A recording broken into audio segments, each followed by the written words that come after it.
하나님 말씀은 요한계시록 1장 9절로 16절입니다. 나 요한은 너의 형제요 예수의 환난과 나라와 참음에 동참하는 자라. 하나님의 말씀과 예수를 증언하였으므로 말미암아 반모라 하는 섬에 있었더니 주의 날에 내가 성령의 감동이 되어 내 뒤에서 나는 나팔 소리 같은 큰 음성을 들으니 이르되 내가 보는 것을 두아디라에 써서 두루마리에 써서 에베소, 서모나, 버가모, 두아디라, 사대, 빌라델피아, 라우디게아 등 7교회에 보내라 하시기로, 몸을 돌이켜 나에게 말한 음성을 알아보려고 돌이킬 때에 7 금 촛대 사이를 보았는데 촛대 사이에 인자 같은 이가 발에 끌리는 옷을 입고 가슴에 띠를 띠고 그의 머리와 털의 크기가 흰 양털 같고 눈 같으며 그의 눈은 불꽃 같고 그의 발은 풀무불에 단련한 빛난 주석 같고 그의 음성은 많은 물소리와 같으며 그의 오른손에 7뼈리 있고 그의 입에서 좌우에 날쌘곰이 나오고 그 얼굴은 해가 힘있게 비치는 것 같더라. 아멘. 항상 주님께서 우리 교회와 성도님들과 가족들 또 자녀들까지 늘 지켜주셔서 평강이 항상 함께하는 그런 축복의 역사가 늘 함께하기를 소망합니다. 아멘. 요한계시록은 예수님의 제자 사도 요한에 의해서 기록이 되었습니다. 요한 사도께서 이 요한계시록을 기록하게 된 이유는 예수님께서 성령으로 그분에게 지시를 하셨기 때문입니다. 오늘 본문 10절로 11절에 보시면 주의 날에 내가 성령의 감동이 되어 내 뒤에서 나는 나팔 소리 같은 큰 음성을 들으니 이르되 내가 보는 것을 두루마리에 써서 에베소, 서모나, 버가모, 두아디라, 사대, 빌라델피아, 라우디게아 등 이렇게 7교회에 보내라 하시기로 라는 이 음성을 듣고, 그래서 사도 요한께서는 이 계시록을 기록을 하게 되었습니다. 이 편지를 기록한 사도 요한은 30대 초반에 예수님을 마지막으로 보았습니다. 그분이 이 편지를 기록할 당시에는 그때 이후로 약 50년이라고 하는 세월이 흘렀을 때였는데, 그때까지도 요한을 위시한 모든 제자들이 주님을 향했던 그들의 마음, 그 충성심은 여전히 조금도 변함이 없었다고 초대교회사에 보면 그렇게 기록이 되어 있습니다. 제자들이 전혀 예수님이 돌아가시고 난 이후에도 흔들림 없이 끝까지 주님을 따르고 믿었던 것을 그대로 실천하면서 그때까지도 이렇게 변함이 없었다는 겁니다. 참 훌륭한 제자들이었던 것 같아요. 자, 예수님의 십자가 사건 이후로 제자들에게는 사실 굉장한 신앙의 위기가 왔습니다. 자, 그들은 예수님을 통해서 이 땅에서 뭔가를 이루어 보려고 꿈꿨던 많은 제자들이 예수님의 십자가의 죽으심으로 인해서 깊은 실망을 하고 신앙의 이전 상태로 돌아간 사람들이 굉장히 많았습니다. 그러나 그럼에도 불구하고 제자들은 흔들리지 않았습니다.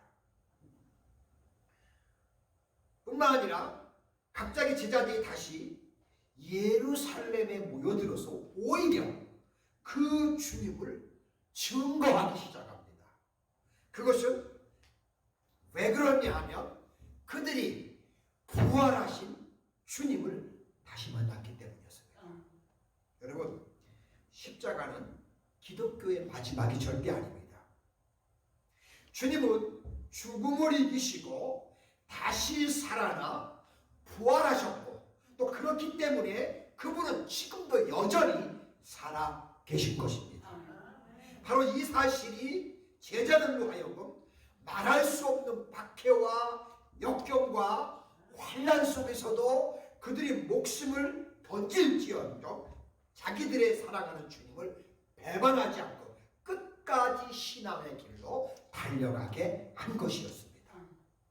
저는 이것이 참 중요한 요인이라고 믿습니다. 이 편지를 기록했던 사도 요한도 살아계신 주님을 증거하다가 붙잡혀서 반모라고 하는 섬으로 기양을 와 있던 거였습니다. 그래서 9절에 보시면 나 요한은 너희 형제요 예수의 환난과 나라와 창조에 동참하는 자라 하나님의 말씀과 예수를 증언함으로 말미암아 반모라 하는 섬에 있었더니 예수님 증거하다가 반모섬으로 이렇게 온 것입니다. 이 반모라고 하는 섬은 지금의 터키에 부속된 작은 섬입니다. 사도행전에 보시면 바울사도께서 에베소 교회 지도자들과 에베소 근처 항구 도시 밀레도에서 마지막 그들과 작별을 하는데 그 밀레도라는 섬 건너편에 있는 작은 반모라는 섬입니다. 지금도 이 섬이 존재하고 있습니다. 밀레도에서 약 서쪽으로 48km에 떨어져 있는 위치에 자그마한 바위섬이라고 합니다. 물론 사도 요한이 이 섬에서 꼼짝 못하게 묶여 있지는 않았을 겁니다. 그는 무인도와 같은 이 섬에서 살아계신 주님을 영적으로 교통하며 하루하루를 주님과 함께 보냈을 것입니다. 그날도 죽음을 이기시고 부활하신 거룩하신 주님께 기도하다가 또한 주의 말씀을 묵상하는 중에 성령의 감동을 입은 요한은 하나님의 위대한 메시지를 거기에서 받게 됩니다. 그 메시지의 초점이 뭐냐면 지금도 우리 주님은 여전히 살아계신다 라는 이 메시지를 요한이 주님으로부터 받게 된다는 사실입니다. 여러분 본문 18절 말씀에 보시면 곧 살아있는 자라 내가 전에 죽었었느라 볼지어다 이제 세세토록 살아있어 사망과 음부의 열쇠를 가졌노라 라고 이렇게 요한에게 말씀을 해 주셨습니다. 여러분, 그분은 살아계신 주님이십니다. 그분은 세세토록 살아계시며 지금도 물론 여전히 우리 주님은 살아계십니다. 고통을 받고 박해받는 1세기의 그리스도인들에게 살아계신 주님이 소망의 주님이었던 것처럼 지금 우리가 살고 있는 이 지구촌, 고통과 전쟁과 또 자연재해와 역경과 말할 수 없는 혼란의 세상의 한복판에서 우리가 있지만 그분도 여전히 우리 가운데 계시며 소망으로 존재하고 있다는 사실입니다. 그분은 지금도 살아계십니다. 아멘. 예. 자, 그렇다면 살아계셔서 우리 주님은 뭘 하실까요? 크게 세 가지 일을 합니다. 하나는 하나님의 교회를 다스리시는 일을 하시고요. 둘째는 죽음의 사람들, 죽음을 다스리는 일을 하셔서 예수 그리스도를 믿은 자들에게는 하나님이 영생의 길로 인도하게 하시고 여전히 이 일을 사역하고 계시고요. 셋째는 뿐만 아니라 당신이 창조하신 이 역사를 지금도 여전히 다스리는 일을 그분이 하시고 계시다는 사실입니다. 아멘. 바로 이와 같은 사실을 알려주는 펼쳐보인 책이 바로 요한계시록입니다. 자, 우리 요한계시록을 통해서 살아계셔서 교회를 다스리는 주님을 우리는 볼 수 있기를 원합니다. 오늘 본문 11절로 16절 사이에 보시면 살아계셔서 교회를 다스리시는 주님의 모습이 나와 있습니다. 먼저 11절을 보겠습니다. 이르시되 내가 보는 것을 두루마리에 써서 에베소, 서모나, 버가모, 두아디라, 사데, 빌라델피아, 라우디게아 등 7개 보내라 하시기로 라고 그렇게 말씀을 하셨습니다. 자, 이 7교회는 다시 요한계시록 2장과 3장에 등장하는 것을 우리가 볼 수 있습니다. 자, 요한이 7교회에게 요한계시록을 써서 보냈지만 그 당시에 소아시아에는 이 7교회만 있었던 것은 아닙니다. 이 교회들보다도 훨씬 더 큰 교회들도 있었습니다. 그런데 이 7교회를 뽑으셨습니다. 분명히 그것은 이유가 있었을 겁니다. 그것은 아마도 이들의 교회가 모든 시대, 모든 장소에 존재하는 모든 교회의 형편을 대표하는 모델이라고 주님이 판단을 하셨기 때문입니다. 자, 모든 신학자들의 견해인데요, 주님께서는 모든 시대의 교회를 대표할 수 있었던 이 7교회를 선택해서 사도 요한에게 이 편지를 보내게 하셨습니다. 주님 자신이 바로 이 교회를 다스리시며 심판하시고 주관하시는 교회의 머리이심을 가르치신 겁니다. 이것은 지금도 변함없는 사실입니다. 지금뿐만 아니라 주님이 오시는 그날까지, 다시 오시는 그날까지 변함없는 사실이에요. 그러므로 세상 모든 교회의 머리는 주님이시고 우리 교회의 머리도 역시 주님이십니다. 예, 그리고 12절에 보시면 요한 사도께서 몸을 돌이켜 나에게 말하는 음성을 알아보려고 돌이킬 때에 7 금촛대를 보았는데 라고 했습니다. 이 7 금촛대는 유대인들이 뭐라고 부르는 거냐면 메노라라고 이렇게 부르는 것인데요, 가운데 이렇게 가지가 있고 양옆으로 3개씩 가지가 있어서 모두 7개의 가지를 가지고 가운데 중간에 제일 큰 거 쓰고 양쪽으로 3개, 3개, 그래서 전체가 7개입니다. 7개를 가지고 있습니다. 사실은 요한 사도께서 이 촛대만 본 게 아니고, 그런데 그 촛대 사이로 다니시는 인자 같은 이를 보았다고 13절의 본문에서 그렇게 말씀하는 것을 봅니다. 자, 그렇다면 이 촛대는 과연 뭘 상징할까요? 자, 마지막 절에서 이 촛대가 무엇인지를 밝히고 있는데요, 20절에 보시면 내가 본 것은 내 오른손에 7별의 비밀과 7 금촛대라. 7별은 7교회의 사자요, 7 촛대는 7 교회니라. 이 촛대는 교회를 상징하는 것이었습니다. 즉 7교회라고 했습니다. 그렇다면 여러분, 왜 하필이면 교회가 7개의 금 촛대로 상징이 되었을까요? 촛대는 바로 빛을 발하기 때문입니다. 이것이 바로 주님이 자신의 몸된 교회에 대해서 가지시는 커다란 기대라고 할 수 있습니다. 이렇게 교회는 이 세상에 불을 밝히는 존재다 하는 것을 예수님이 우리에게 또한 가르쳐 주신 겁니다. 그리고 주님은 이 교회를 향해서, 교회를 보면서 이 세상을 기대한다는 겁니다. 이 교회를 통해서 세상이 어떻게 될까, 이걸 주님은 기대하셨다는 겁니다. 교회는 세상에 빛을 드러나게 하는 것이었기 때문입니다. 우리 사랑하는 성도 여러분, 주님은요, 오늘도 우리 교회가, 아니 이 세상에 존재하는 모든 교회가 이 세상에 여전히 빛을 드러내기를 원하십니다. 그것이 주님의 기대예요. 주님이 기대하시는 이 빛을 교회가 드러내지 아니하기 때문에 사실은 세상으로부터 왕따를 당하는 이유도 바로 그겁니다.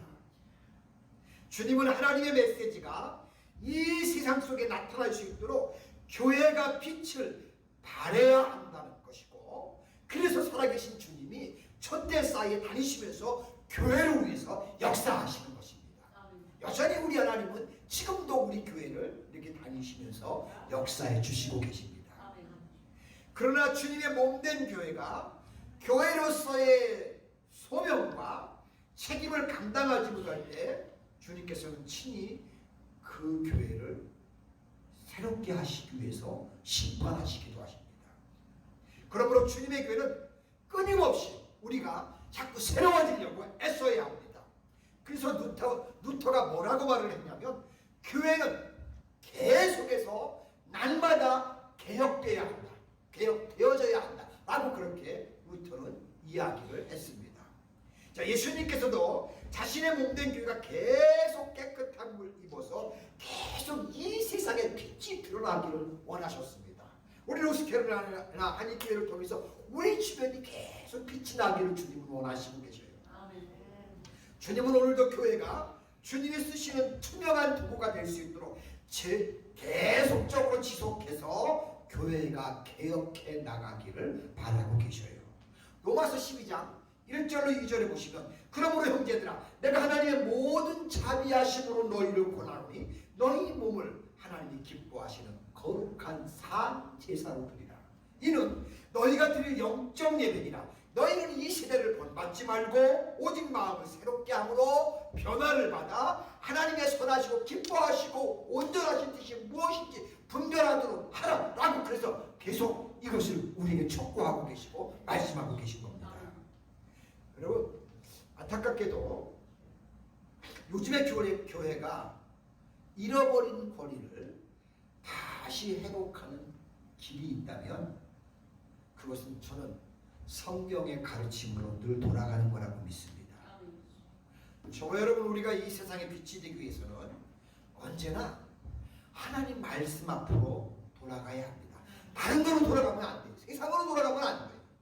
오로지 하나님의 말씀, 이 살아있는 말씀, 이 말씀으로 우리가 돌아가면 이 말씀대로 살면 결국 우리는 세상에 빛이 되는 것입니다.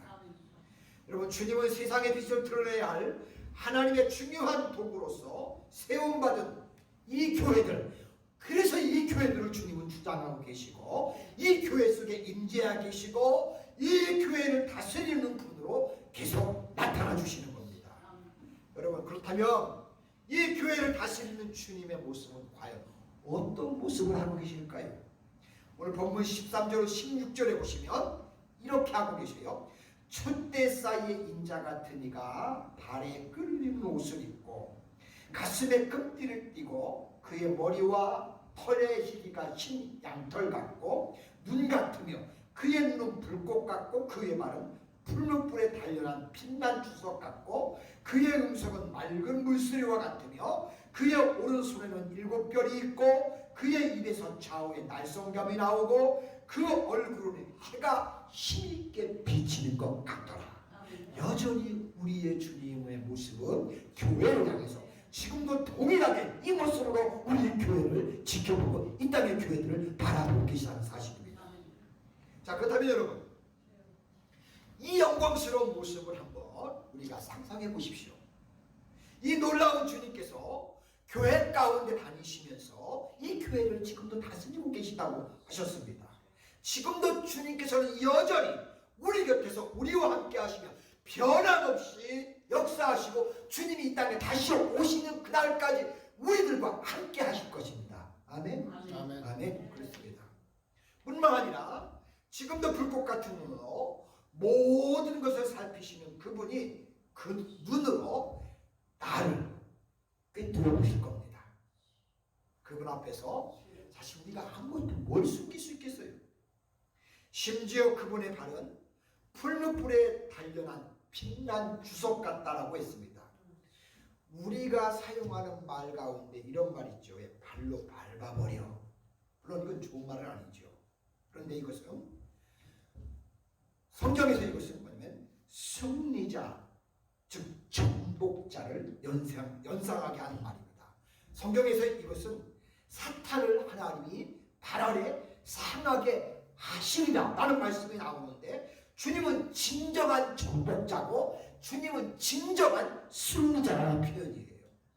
특히 그 발이 풀무에 단련한 빛난 주석 같다는 것은 그만큼 그분은 견고하고 승리자의 발을 가지고 계시다는 겁니다. 우리 주님이 바로요. 우리가 믿는 주님이 그런 분이라는 겁니다. 뿐만 뿐만 아니라 많은 물소리와 같은 음성을 가지고 계시다고 하셨는데, 마치 폭포에서 쏟아지는 거대한 소리 같은 음성이 바로 주님의 음성입니다. 그리고 그 입에서 좌우에 날성검이 나온다고 했는데, 계시록 19장 15절에 보시면 그의 입에서 예리한 검이 나오니 그것으로 만국을 치겠고, 즉 만국을 다스리겠다라고 하시는 것을 봅니다. 즉 그것으로 온 세상을 그분이 심판을 하신다는 이야기입니다. 또한 마지막으로 16절 끝에 보시면 해가 힘있게 비치는 것 같은 얼굴이라고 했었습니다. 여러분, 우리 하나님은요 그냥 떨떠름하게 그냥 비치는 그런 해가 아니라 힘있게 비치는 영광스러운 얼굴의 모습이 우리 하나님의 모습이에요. 즉 베일을 걷어버리고 모든 것이 드러날 대로 그분의 영광스러운 얼굴의 모습으로 우리를 향해서 지금도 우리를 지켜보시고 인도하신다는 사실입니다. 여러분, 그렇다면 이분의 그 빛 앞에서 누가 설자가 있겠어요? 이 놀라우신 주님, 영광의 주님이 바로 우리 교회 가운데 오셔서 다스려 주시고, 또 우리 가정 가운데 하나님의 자녀들 가정 가운데 오셔서 지금도 여전히 똑같이 살아계신 가운데 교회와 성도들의 가정을 지켜주시고 다스려 주시고 보호해 주신다는 사실입니다. 할렐루야, 얼마나 감사합니까? 저와 여러분들은 신앙생활 하시면서 이 살아계신 주님을, 내 주변에서 함께 계시는 이 주님을 놓치지 마시기 바랍니다. 지금도 천장 권세를 가지시고 우리를 다스리시고 교회를 다스리시고 만국을 다스리시는 살아계신 우리의 하나님이심을 우리는 기억하실 수 있기를 바랍니다. 그래서 1세기의 초대교회 성도님들이 이 세상을 이기고 그 사실을 믿고 그 시대를 정복하고 승리한 것처럼 저와 여러분도 이 마지막 때에 이 주님을 기억하면서 이 주님 때문에 이기고 승리하는 귀한 우리의 멋진 남은 인생이 되시기를 주님의 이름으로 축복합니다. 아멘. 기도합니다. 하나님 아버지, 고맙고 감사합니다. 이 땅에 오셔서 교회를 세우시고 또 교회 가운데 다니시면서 지금도 여전히 우리 가운데 계시고 이 교회들을 다스리시며 하나님의 자녀인 성도들의 삶을 또한 다시 이뤄주시고 그 가운데 다니시면서 역사해 주시는 주님이 바로 우리가 믿는 나의 주님 예수 그리스도이십니다. 하나님, 우리가 이분을 의지하면서 그 주님의 다스림 속에서 주님의 인도하심을 받는 가운데 멋지게 승리하는 우리의 삶 되게 하시고 이 주님과 장차 하나님 나라가 또 영원히 함께 할 것을 기대하면서 이 주님을 가까이 하며 이 주님과 남은 생도 함께 걸어가는 멋진 우리의 삶이 되게 축복하여 주시옵소서. 감사드리며 예수님의 이름으로 기도드립니다. 아멘. 모든 원수의 오사도 아무 근심 없도다. 생명샘이 솟아나와 모든 성도 마시되 언제든지 흘러넘쳐 부족함이 없도다. 이런 물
감사합니다. 주님 고맙습니다. 이제 우리가 받을 하나님 영원 무궁한 이 축복을 항상 놓치지 않으면서 하늘의 소망을 가지고 승리의 길을 걸어가는 우리 모두가 되게 하여 주옵소서. 아버지 하나님, 이 시간에도 또 아버지 앞에 나와 예배드리며 또한 귀한 예물로서 우리의 마음에 담아있는 믿음을 또 표현하게 하시고 그 하나님을 사랑하게 하시고 그 하나님께 우리의 모든 것을 의탁하고 맡기고 의지할 수 있는 은혜를 주시니 감사합니다. 주님 기도합니다. 우리 성도님들의 가정을 기억하여 주시고 기업을 기억하여 주시고 특별히 우리에게 허락하신 귀한 자녀들, 우리의 미래고 소망인데 하나님께서 그들을 또한 지켜주시고 보호하여 주셔서 그들을 통해서 우리의 삶에 더 놀라운 기쁨과 더 큰 은혜와 더 큰 소망들이 넘칠 수 있도록 우리의 자녀들을 축복해 주시고 우리의 또한 허락하신 기업들을 하나님이 보호해 주셔서 아버지 다윗처럼 내 잔이 넘친다고 내가 부족하지 않다고 그렇게 고백하면서 살 수 있는 환경과 처지와 형편을 허락해 주셔서 항상 주의 은혜가 우리의 삶 가운데 우리의 기업 가운데 우리 가정 가운데 우리 자녀 가운데 우리 교회 가운데 늘 함께 하도록 축복해 주시고 역사하여 주시고 은혜를 덧입혀 주시옵소서. 아버지 이 시간도 귀한 것 드렸사온데 기쁘게 음양하시고 축복의 통로가 되게 역사해 주옵소서.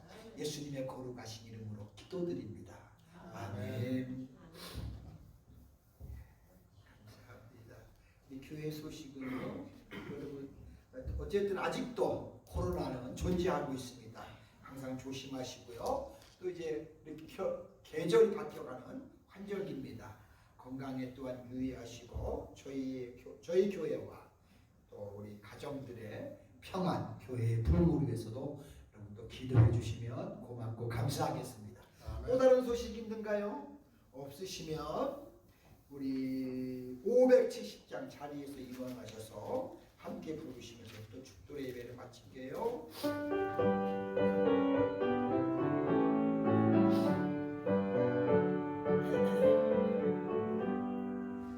주는 너를 기르시는 목자 많은 절에 귀한 어린 양 푸른 풀밭 말르시는 물가로 나를 늘 인도하여 주신다. 주는 너의 좋은 목자 너는 그의 어린 양 저를 따라 꼴을 먹여주시니 내게 부족함 전혀 없어라. 이 예쁜 새들 노래하는 아침과 노을 맺기는 꿀화고래 사랑하는 나의 목자 음성이 나를 언제나 불러주신다. 주는